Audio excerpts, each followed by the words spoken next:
Joining me right now is Wendy Kaplan, CEO and founder of Vision Quest Consulting. She's also a best-selling author.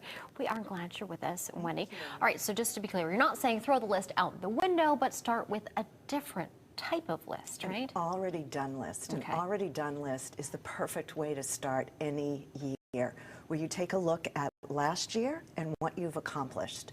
So with many of our corporate executives that we work with, we start the year with, instead of setting goals, let's look back first. Let's see what you've accomplished. Let's see what progress you've made.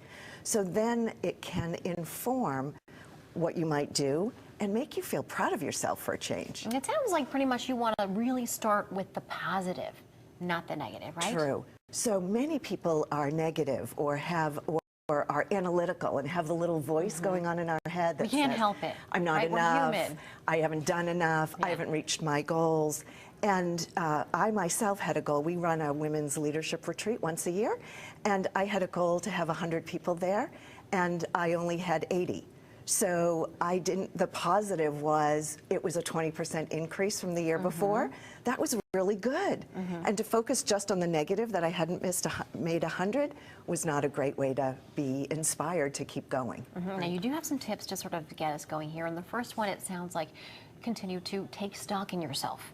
Right. So taking a look at where you're accomplished, where your skills lie, where your strengths are. We should all lead with our strengths and our things that we are good at and we do well. Those are the things that capitalize on at work, not the things you're not good at, not the things you stink at, not the things that the little voice says you're not doing a good job. Yeah, and that leads us to our second tip. You said don't listen to that voice in the back of your head. Yeah. Look at the positive, right? Yeah, that little voice is not your friend. And we think that's advising us to move forward, and actually it takes us out more than puts us in the game.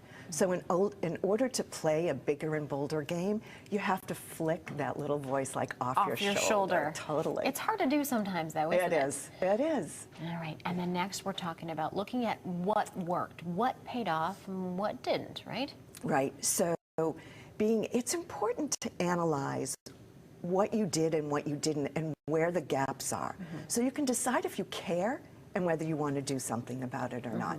So we run a Vision to Success workshop once a year in the fall, and it's for people working on business goals, to work on their business versus being in it. And we start with where have you succeeded, where do you have pride and accomplishment, and where are you disappointed, dissatisfied, and your gaps. So you can decide whether you want to do something about it for next year. All right, so it's still really, what I'm trying to get here is it's a lot of self-examination, but don't be too critical, right? It's important to self-examine, and it's important not to take yourself out. So surrounding yourself, in my book, Your Next Bold Move, for women, we talk about one of the steps, which is surround yourself with extreme support. And that's part of being able to boost yourself up so that you can go for what's next for you versus being frozen. Right. Now we're talking about your book right here. Yeah, we are. It's available right now. Now, I think what is, if you had to pinpoint it down, we talked about a lot of things just in the last few minutes, but if you had to pinpoint it down to one thing that someone takes away from this that's in your book, what would it be? I would say the things in the book are 9 steps to help you make a bold move. So it's like a workbook that you can write in and work through. And the one thing I think that's the theme through it all is to be yourself and to use your own gifts and talents. Don't try to be like everybody else.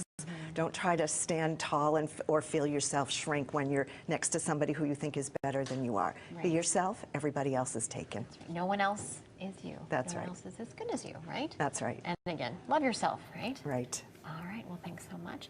And we are going to have more information on what's happening with the book. You're going to be traveling. You're doing a tour, right? I am. Somebody wants to follow up with you. They are. They can do that. They can go to our website at visionquestconsulting.com, and there's all free resources and leadership style surveys to see what style you are. Yep, seminars and things like that. Yeah, which would be great. Well, folks can follow that and get that information on our website. We'll put it all up on fox61.com. Wendy, thanks so much. Appreciate it.